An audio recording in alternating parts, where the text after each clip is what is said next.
ദൈവമാണ് എന്ന് പറയുന്നത് മറ്റെന്തോ ഒരു പ്രശ്നമാണ് സുജയ. നരേന്ദ്രമോദി ഞാൻ ദൈവമാണ്, എന്റെ ജന്മം ജൈവികമല്ല എന്നാണ് അദ്ദേഹം. ഞാൻ ദൈവമാണ് എന്നല്ല. ജയ് ശ്രീറാം, ജയ് മാ ദുർഗ, ജയ് മാ കാളി. എന്തായാലും നരേന്ദ്രമോദിയാണ് രാജ്യത്തിന്റെ പ്രധാനമന്ത്രി. അതിനിപ്പോൾ നിങ്ങൾ ഇവരൊക്കെ മെമ്പർ ഓഫ് പാർലമെന്റുമാരാണ് എന്ന് ചാനലുകളിലെ വാർത്തകളിൽ അവതാരകർ പ്രത്യേകമായി പറയുമ്പോഴാണ് നമ്മൾ മനസ്സിലാക്കിയിരുന്നത്.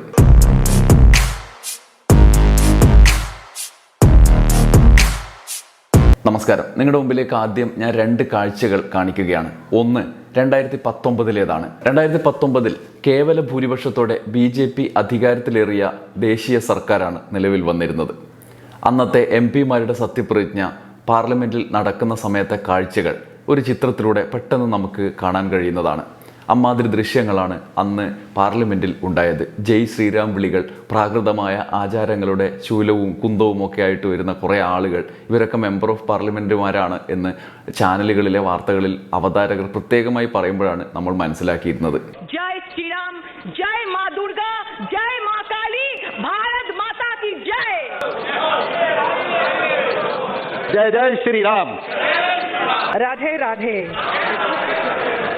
കൃഷ്ണം വന്ദേ ജഗദ്ഗുരും. BJPക്ക് കേവല ഭൂരിപക്ഷം ലഭിച്ച 2019 ആ ദൃശ്യത്തിൽ നിന്ന് നമ്മൾ ഈ 2024 കൂട്ടുമുന്നണി അല്ലെങ്കിൽ NDA മുന്നണി സർക്കാരിന് നേതൃത്വം നൽകുന്ന മോദിയുടെ ഗവൺമെന്റ് നിലവിൽ വരുന്ന ഈ 2024 MP-മാരുടെ സത്യപ്രതിജ്ഞ നടന്ന പാർലമെന്റിൽ ഉണ്ടായ ചിത്രം എന്താണ് എന്ന് നമുക്ക് നോക്കാം.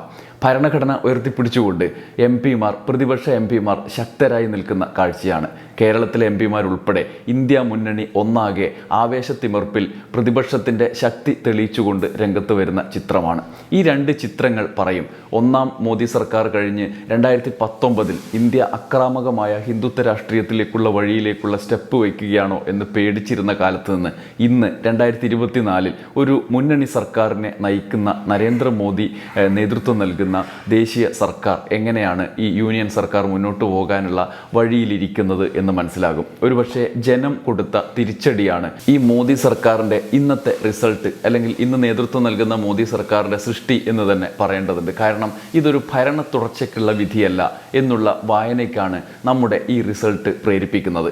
പല ആളുകൾ പല അഭിപ്രായങ്ങൾ പറയും. മോദിയാണല്ലോ ഭരിക്കുന്നത്, BJP ആണല്ലോ നേതൃത്വത്തിൽ വീണ്ടും മൂന്നാമത്തെയും സർക്കാരിലെ എന്നൊക്കെ പറയുമെങ്കിലും കേവല ഭൂരിപക്ഷം എന്ന അവരുടെ ഇടത്ത് നിന്ന് എങ്ങനെയാണ് താഴോട്ട് പോയത്, 400 എന്ന പ്രഖ്യാപനത്തിൽ നിന്ന് എങ്ങനെയാണ് താഴോട്ട് പോയത് എന്ന് ആലോചിച്ചാൽ അത് മനസ്സിലാകും. നമ്മളത് ഒരുപാട് ചർച്ച ചെയ്താണ്, അതിലേക്കൊന്നും പോകുന്നില്ല. പക്ഷേ ഈ സർക്കാർ അധികാരമേറ്റതിന് ശേഷമുള്ള ഈ MP-മാരുടെ സത്യപ്രതിജ്ഞ കൂടി കഴിഞ്ഞ സ്ഥിതിക്ക് നമുക്ക് മുന്നിലേക്ക് വരുന്ന 2-3 ചിന്തകളുണ്ട്. അതിലൊന്ന് മോദി പ്രതിപക്ഷത്തെക്കുറിച്ച് പറയുന്നു എന്നുള്ളതാണ്. ഇന്നലെ പാർലമെന്റിലേക്ക് എത്തിയ മോദി പ്രതിപക്ഷത്തെക്കുറിച്ച് വാചാലനായി എന്നുള്ളതാണ്. പ്രതിപക്ഷം ശക്തമായ രാജ്യമാണ് നമുക്ക് ആവശ്യം എന്ന് മോദി പറയുകയുണ്ടായി. ഇന്ത്യൻ ഭരണഘടന അനുസരിച്ച് സാധാരണക്കാരുടെ സ്വപ്നങ്ങൾ സാക്ഷാത്കരിക്കാൻ ഞങ്ങളെ പ്രതിജ്ഞ ചെയ്ത് തെരഞ്ഞെടുത്തിരിക്കുകയാണ്. എല്ലാവരെയും ഒരുമിച്ച് ചേർത്തുകൊണ്ട് 140 കോടി ജനങ്ങളുടെ അഭിലാഷങ്ങൾ നിറവേറ്റാൻ നിരന്തരം ശ്രമിക്കും, ഒരുമിച്ച് ചേർക്കും എന്നൊക്കെ നരേന്ദ്രമോദി പറയാൻ തുടങ്ങി എന്നുള്ളതാണ് ഈ തെരഞ്ഞെടുപ്പിൻ്റെ ഫലം. ഭരണഘടനയുടെ പവിത്രത കാത്തു സൂക്ഷിച്ചുകൊണ്ട് തീരുമാനങ്ങൾ വേഗത്തിലാക്കാനാണ് ആഗ്രഹിക്കുന്നത്. ഭരണഘടനയെക്കുറിച്ചും പറയുന്നുണ്ട്. പ്രതിപക്ഷത്തിൻ്റെ ഭാഗത്ത് നിന്ന് നല്ല ചുവടുവെപ്പുകൾ ഉണ്ടാകുമെന്നാണ് ജനങ്ങൾ പ്രതീക്ഷിക്കുന്നത്. രാജ്യത്തിന് ആവശ്യം നല്ല പ്രതിപക്ഷമാണ്, ഉത്തരവാദിത്വ ബോധമുള്ള പ്രതിപക്ഷമാണ്. പാർലമെന്റിൽ ജനങ്ങൾ പ്രതീക്ഷിക്കുന്നത് സംവാദങ്ങളാണ്, അല്ലാതെ നാടകങ്ങളും ബഹളങ്ങളുമല്ല. ജനാധിപത്യത്തിൻ്റെ അന്തസ്സ് സംരക്ഷിക്കും വിധത്തിൽ ജനങ്ങളുടെ പ്രതീക്ഷകൾക്കൊത്ത് പ്രതിപക്ഷം പ്രവർത്തിക്കുമെന്ന് താൻ കരുതുന്നതായും മോദി ഇന്നലെ പറഞ്ഞു. ഭരണഘടന പ്രതിപക്ഷം ഒരുമിച്ച് കൊണ്ടുപോകും മുതലായ വാക്കുകളൊക്കെയാണ് പറയുന്നത്. കഴിഞ്ഞ തവണത്തേതുപോലെ നിരന്തരമായ ജയ് ശ്രീറാം ജയ് ശ്രീറാം വിളികളില്ല, മോദി വിളികളില്ല. പകരം നീറ്റ് എന്നാണ് പാർലമെൻറ്റിൽ ഇന്നലെ ആദ്യ ദിനം കേട്ട ശബ്ദം. ഇന്ത്യയിലാകെ ജനങ്ങളെ മുൾമുനയിൽ നിർത്തുന്ന വിധത്തിൽ, വിദ്യാർത്ഥികളുടെ ഭാവിയെ കുഴപ്പത്തിലാക്കുന്ന വിധത്തിൽ, വിദ്യാഭ്യാസം തന്നെ മാഫിയകളുടെ നിയന്ത്രണത്തിലുള്ള കച്ചവടത്തിന് ഇടം ആക്കിക്കൊടുത്ത ഭരണ നേതൃത്വത്തിന് എതിരായ വിമർശനങ്ങളാണ് ഇന്നലെ ഉയർന്നത്. നീറ്റ് എന്ന് നിരന്തരം ആവർത്തിക്കുന്ന പ്രതിപക്ഷത്തെയാണ് നമ്മൾ കണ്ടത്. അമ്മാതിരി കാഴ്ചകളിലേക്കാണ് ആദ്യ ദിവസം തന്നെ പാർലമെൻറ്റ് പോകുന്നത്. പ്രധാനമന്ത്രി തന്നെ പറഞ്ഞതുപോലെ പ്രതിപക്ഷം ശക്തമാവേണ്ടത് അനിവാര്യ കാര്യമാണ് എന്ന യഥാർത്ഥത്തിലുള്ള വാക്കുകൾക്ക് ഇന്നലെ ഇന്ത്യ ചെവി കൊടുത്തു എന്നുള്ളതാണ് ഏറ്റവും സന്തോഷകരമായ കാര്യം. ഇനി രണ്ടാമത്തേത്, രണ്ടാം മോദി സർക്കാരിന് സർവ്വവിധ പിന്തുണയും നൽകി എല്ലാ നിയമങ്ങളും എല്ലാ ബില്ലുകളും പാർലമെന്റിൽ രാജ്യസഭയിൽ ഉൾപ്പെടെ വരുമ്പോൾ അവരുടെ കുറവുകൂടി പരിഹരിച്ചുകൊണ്ട് മുന്നോട്ട് പോകാൻ ശക്തരായി നിന്നത് രണ്ട് പ്രധാനപ്പെട്ട പ്രാദേശിക പാർട്ടികളാണ്. ഒന്ന് BJD ആണ്, രണ്ടാമത്തേത് ജഗൻമോഹൻ റെഡ്ഡിയുടെ YSRCP ആണ്. എന്നാൽ ഈ രണ്ട് പാർട്ടികളും തകർന്നടിഞ്ഞ തെരഞ്ഞെടുപ്പാണ് എന്ന് പറയാൻ കഴിയില്ലെങ്കിലും ഈ രണ്ട് പാർട്ടികൾക്കും കനത്ത തിരിച്ചടി ലഭിച്ച തെരഞ്ഞെടുപ്പാണിത്. അതിന് കാരണമായതും BJP ആണ്. ഈ രണ്ട് പാർട്ടികളെയും കാര്യമായി ഉപയോഗിച്ചുകൊണ്ട് കഴിഞ്ഞ സർക്കാരിൻ്റെ കാലത്ത് മുന്നോട്ട് പോയ BJP ഈ തെരഞ്ഞെടുപ്പിൽ കാറ്റ് തിരിച്ചടിക്കുന്നു എന്ന് മനസ്സിലാക്കിയപ്പോൾ അവരുടെ എതിരാളികളെ തെരഞ്ഞുപിടിച്ച് കൂട്ടുകക്ഷിയാക്കുകയായിരുന്നു. ഒറീസയിലാണെങ്കിൽ BJP ഒറ്റയ്ക്ക് ഭരിച്ച് സംസ്ഥാന സർക്കാരിൻ്റെ ഭരണം തന്നെ ഏറ്റെടുത്തു. BJD ഒരു വഴിക്കായി. തിരിച്ച് ആന്ധ്രയിൽ വന്നാൽ ജഗൻമോഹൻ റെഡ്ഡിയുടെ എതിരാളിയായ ചന്ദ്രബാബു നായിഡുവിനെ കൂട്ടുപിടിച്ചാണ് അവിടെ തെരഞ്ഞെടുപ്പിൽ മത്സരിച്ചത്. എന്നാൽ ഇത്തവണത്തെ രസകരമായ കാര്യം, ഈ പാർലമെന്റിൽ പ്രതിപക്ഷത്തിരിക്കാനാണ് ഈ രണ്ട് പാർട്ടികളും പോകുന്നത് എന്നുള്ള കൗതുകകരമായ ഒരു വാർത്ത, അല്ലെങ്കിൽ BJPക്ക് ഒരു തരത്തിൽ ആഘാതമുണ്ടാക്കുന്ന ഒരു വാർത്ത കൂടി പുറത്തു വരികയാണ്. ഒഡീഷയിലെ BJD MPമാർ പ്രതിപക്ഷമായി ഇരിക്കും എന്ന് ഇന്നലെയാണ് നവീൻ പട്നായിക് പറഞ്ഞത്. പാർട്ടിയുടെ 9 രാജ്യസഭ MPമാരുമായി ഭുവനേശ്വറിൽ നടത്തിയ ചർച്ചയ്ക്ക് ശേഷമാണ് ഇക്കാര്യം വ്യക്തമാക്കിയത്. 2014 മുതൽ NDA സർക്കാരിന് രാജ്യസഭയിൽ പിന്തുണ നൽകി വരികയായിരുന്നു BJD. പല സുപ്രധാന ബില്ലുകളും രാജ്യസഭയിൽ പാസാക്കിയത് BJDയുടെ പിന്തുണയോടുകൂടിയാണ്. നവീൻ പട്നായിക് അത് കഴിഞ്ഞ് നടത്തിയ പ്രതികരണവും ശ്രദ്ധേയമാണ്. എല്ലാ വിഷയങ്ങളിലും കേന്ദ്രത്തിന്റെ ഉത്തരവാദിത്തം എടുത്തുകാട്ടും, സംസ്ഥാനത്തിന്റെ വികസനവും ഒഡീഷയിലെ ജനങ്ങളുടെ ക്ഷേമവും സംബന്ധിച്ച എല്ലാ പ്രശ്നങ്ങളും BJD MPമാർ ഉന്നയിക്കും. പല ന്യായങ്ങളും ആവശ്യങ്ങളും നിറവേറ്റപ്പെട്ടില്ല എന്ന് ഇപ്പോഴാണ് BJDക്ക് ബോധ്യമായത്. ഞങ്ങൾ പാർലമെന്റിൽ ഒഡീഷയിലെ 4.5 കോടി ജനങ്ങളുടെ ശബ്ദമാകും എന്ന് നവീൻ പട്നായിക് പറഞ്ഞു. ഒപ്പം ആന്ധ്രയിലെ മുൻ മുഖ്യമന്ത്രി ജഗൻമോഹൻ റെഡ്ഡി നേതൃത്വം നൽകുന്ന YSR കോൺഗ്രസ് ഇത്തവണ BJPക്ക് പിന്തുണ നൽകില്ല എന്ന് ഉറപ്പായിരുന്നു. കാരണം ചന്ദ്രബാബു നായിഡു, അദ്ദേഹത്തിന്റെ എതിരാളിയായ ചന്ദ്രബാബു നായിഡു ഇപ്പോൾ BJPയുടെ സഖ്യകക്ഷി കൂടിയാണ്. അതുകൊണ്ട് തന്നെ ഇനി BJPക്ക് ഒരുവിധ പിന്തുണയും ഒരു നിർണായക സമയത്ത് നൽകേണ്ട എന്നാണ് ജഗൻമോഹൻ റെഡ്ഡിയുടെ തീരുമാനം എന്ന് നേരത്തെ തന്നെ വാർത്തകൾ വന്നിരുന്നു. ഈ സാഹചര്യത്തിൽ അതിന് പ്രസക്തി കൂടുകയാണ്. ആന്ധ്രയിൽ രാജ്യസഭയിൽ പല ബില്ലുകളും പാസ്സാക്കാൻ ആന്ധ്രയിലെ ഈ ശക്തിയാണ് മറ്റൊരു പിന്തുണയായി BJPക്ക് അവതരിച്ചത്.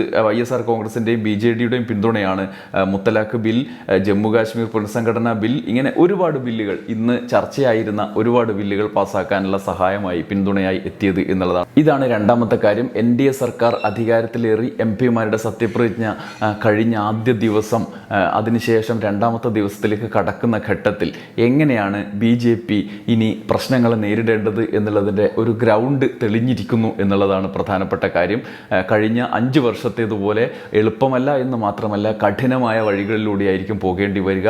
ജനങ്ങളെ മറന്നുകൊണ്ട് മുന്നോട്ട് പോവുകയാണെങ്കിൽ, അതും ഈ രണ്ടാം ദിവസത്തിൽ അടിയന്തരാവസ്ഥയുടെ ഈ വാർഷിക ദിനത്തിൽ BJPക്ക് കഴിഞ്ഞ 10 വർഷം അടിയന്തരാവസ്ഥയ്ക്ക് സമാനമായ സാഹചര്യമാണ് എന്ന ആരോപണത്തിൻ്റെ തുടർച്ചയായി ഒരു സർക്കാരിന് ജനങ്ങൾ സീറ്റ് കുറച്ച് നൽകി അധികാരത്തിൽ വന്നുവെങ്കിലും തുടർ ഭരണത്തിൻ്റെ എല്ലാ ആനുകൂല്യങ്ങളും നൽകാതെ തിരിച്ചടിയോടുകൂടി സർക്കാർ അധികാരത്തിലേറെ ഈ സാഹചര്യത്തിൽ അവർക്ക് ചിന്തിക്കാനുള്ള സാഹചര്യമാണ്. ഈ വീഡിയോയിലെ മൂന്നാമത്തെ കാര്യം, ദേശീയ തലത്തിൽ തന്നെ ഇത്തരത്തിലുള്ള സാഹചര്യം BJPക്ക് രൂപപ്പെട്ടതിൻ്റെ തുടർച്ചയായി ഇനി സർക്കാർ നടപടികളിലേക്ക് കടക്കുകയാണ്, പാർലമെന്റ് നടപടികളിലേക്ക് കടക്കുകയാണ്. ഈ സാഹചര്യത്തിൽ തുടർ ഭരണം എന്നതിൻ്റെ സമ്പൂർണ്ണമായ സമ്മതം ജനം നൽകിയിട്ടില്ല എന്ന വിമർശനത്തോടുള്ള സമീപനം BJP എങ്ങനെയാണ് കൈക്കൊള്ളുക എന്നുള്ളതാണ്.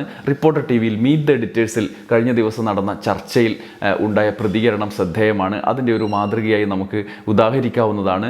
ഉണ്ണി ബാലകൃഷ്ണനും സ്മൃതി പരുത്തിക്കാടും അരുൺ കുമാറും സുജയ പാർവതിയും പങ്കെടുത്ത ചർച്ചയിൽ ഉന്നയിക്കപ്പെട്ട കാര്യങ്ങളാണ്. ഭരണ തുടർച്ചയ്ക്ക് കിട്ടിയ അംഗീകാരമല്ല ഇത് എന്ന് ഉണ്ണി ബാലകൃഷ്ണനും അരുൺ കുമാറും കൃത്യമായി വാദിക്കുന്ന ഘട്ടത്തിൽ BJP നിലവിലെ സാഹചര്യത്തിൽ എങ്ങനെയാണ് അതിനെ നേരിടുക എന്നതിൻ്റെ കൃത്യമായ ഉദാഹരണമായിട്ടാണ് സുജയ പാർവതിയുടെ വാദങ്ങൾ വരുന്നത്. ആ ചർച്ചയിലെ ചില ഭാഗങ്ങൾ ഈ വീഡിയോയുടെ മൊത്തത്തിലുള്ള അന്തസത്തയിലേക്ക് സൂചനകളായി മാറുന്നതാണ്. അതിന്റെ ആദ്യ ഭാഗം ഇങ്ങനെയാണ്. തുടർച്ചയ്ക്ക് കിട്ടിയ അംഗീകാരമാണോ 63 സീറ്റിന്റെ നഷ്ടം? 100 അടുത്തിട്ടേ ഉള്ളൂ. യുപിയിൽ 64 സീറ്റാണ് NDAക്ക്.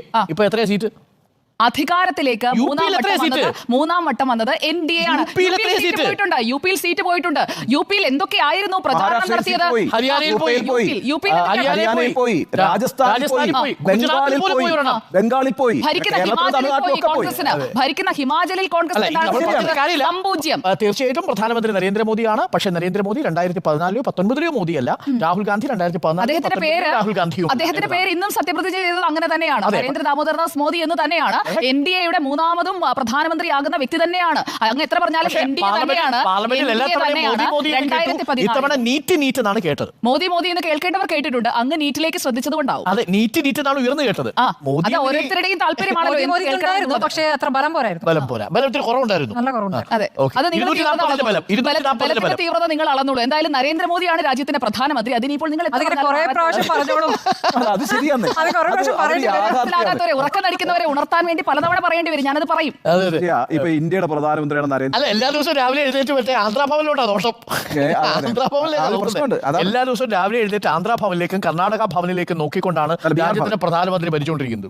മറ്റൊരു കാര്യം, എന്ത് നടന്നാലും ദേശീയതലത്തിൽ എന്ത് നടന്നാലും കേരളത്തിൽ കേവലം ഒരു സംസ്ഥാനം മാത്രമായ കേരളത്തിൽ പിണറായി വിജയനെയും KK ശൈലജയെയും ഒക്കെ ഉദാഹരിക്കുക എന്നുള്ള ഒരു ദുർബലമായ വാദം സാധാരണ നമ്മൾ കേൾക്കാറുണ്ട്. അത്തരത്തിലുള്ള വാദങ്ങളും അവർ ഉന്നയിക്കുന്നുണ്ട്. ഇന്നിപ്പോ നരേന്ദ്രമോദിക്ക് കിട്ടിയതിനേക്കാൾ വലിയ കയ്യടി അവിടെ കിട്ടിയ ഒരു മനുഷ്യനുണ്ട്, നിതിൻ ഗഡ്കരി. അതാണ് ഭരണ തുടർച്ചയല്ല. മുഖ്യമന്ത്രി പിണറായി മുഖ്യമന്ത്രി പിണറായി വിജയനേക്കാൾ മുഖ്യമന്ത്രിയാകാൻ കേരളം ആഗ്രഹിക്കുന്നത് KK ശൈലജയാണ്.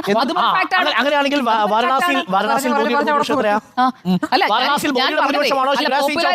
ശിവരാജ് സിംഗ് ചൗഹാൻ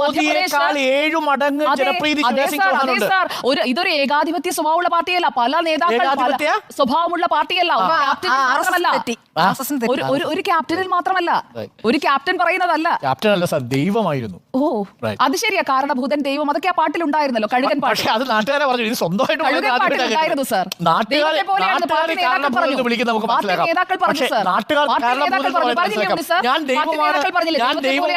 പറയുന്നത് മറ്റെന്തോ ഒരു പ്രശ്നമാണ് സുജയ. ഞാൻ ദൈവമാണ്, എന്റെ ജന്മം ജൈവികമല്ല എന്നാണ് അദ്ദേഹം. ഞാൻ ദൈവമാണ് എന്നല്ല, ദൈവമാണ് എന്നെ തെരഞ്ഞെടുത്ത് അയച്ചതെന്നാണ് പറഞ്ഞത്. ഞാൻ ദൈവമാണ് എന്ന് നരേന്ദ്രമോദി എന്റെ ജന്മം ജൈവികമാണെന്നാണ് കരുതിയിരുന്നത്. അയച്ചു എന്നാണ് പറഞ്ഞത്. ജൈവികമായ കാര്യമല്ല. എന്തായാലും ഇത്തരത്തിലുള്ള ചർച്ചകളിലൂടെ നമുക്ക് മനസ്സിലാകുന്ന ഒരു കാര്യം, നരേന്ദ്രമോദി സർക്കാർ ഇനി അങ്ങോട്ടുള്ള ഘട്ടങ്ങളിൽ ചെറിയ പ്രയത്നങ്ങളൊന്നും നടത്തിയാൽ പോരാ, പഴയ സ്വഭാവമാണ് പ്രകടിപ്പിക്കുന്നത് എങ്കിൽ എന്നാണ്. അത് എളുപ്പമല്ല എന്ന് മാത്രമല്ല, അത് സാധ്യമല്ല എന്ന് തെളിയിക്കുന്നതാണ് അവരുടെ ഘടകകക്ഷികളുടെ നിലപാട് പോലും. ഉദാഹരണത്തിന് ചന്ദ്രബാബു നായിഡുവും നിതീഷ് കുമാറും നടത്തിയ പ്രതികരണങ്ങൾ ഇക്കാര്യത്തിൽ ശ്രദ്ധേയമാണ്. സഖ്യകക്ഷികളെ നന്നായി നോക്കും, അല്ലാതെ കൺവീനർ ആക്കാൻ വെച്ചാൽ അപ്പുറത്തേക്ക് പോവില്ല. സഖ്യകക്ഷികളെ ഇന്ത്യ മുന്നണിയുടെ കൺവീനർ ആക്കാൻ വെച്ച രാഹുൽ ഗാന്ധി, ഇന്ത്യ മുന്നണിയുടെ കൺവീനർ ആക്കാൻ വെച്ചിരുന്ന നിതീഷ് കുമാർ നോക്കുമ്പോൾ അപ്പുറത്ത് നിൽക്കുന്നു. അതാണ് ഇന്ത്യ മുന്നണിയുടെ നോട്ടം.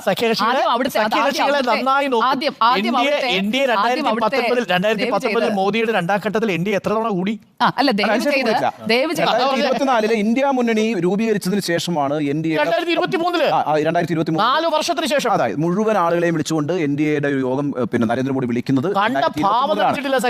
മാത്രവുമല്ല, 25 വർഷം പൂർത്തിയായി സുജയ. NDAക്ക് 1998 പിന്നെ രൂപപ്പെടുന്നത്. 2024 ആകുമ്പോഴത്തേക്കും 23 25 വർഷമായി അല്ലെ, 25 നൂറ്റാണ്ടായി. ഒരാഘോഷവും ഉണ്ടായിരുന്നില്ല. വേണ്ടെന്നായിരുന്നു മോഡിയുടെ തീരുമാനം. കഴിഞ്ഞ 10 വർഷം BJP എങ്ങനെയാണോ രാജ്യം ഭരിച്ചത് അതിൽ നിന്നും വ്യത്യസ്തമായി നമ്മൾ ഈ വീഡിയോയുടെ തുടക്കത്തിൽ കണ്ടതുപോലെയുള്ള മാറ്റങ്ങൾ, ആ കാലത്ത് നടത്തിയ പ്രകടനങ്ങളുടെ അക്രാമകമായ പ്രതികരണങ്ങളുടെ ആ സമീപനങ്ങളുടെ രീതി ഇത്തവണ വിലപ്പോവില്ല. അതിനോട് പോരാടി നിൽക്കാൻ വേണ്ടി വന്നാൽ അതിനെ മറികടക്കാൻ പോലും കെൽപ്പുള്ള ഒരു പ്രതിപക്ഷം ഇത്തവണയുണ്ട്. അത്തരമൊരു ഭരണ സാഹചര്യമാണ് എന്ന് മുന്നറിയിപ്പ് നൽകുന്നതാണ് ആദ്യ ദിവസങ്ങളിലെ പാർലമെന്റിലെ ദൃശ്യങ്ങൾ. നന്ദി, നമസ്കാരം.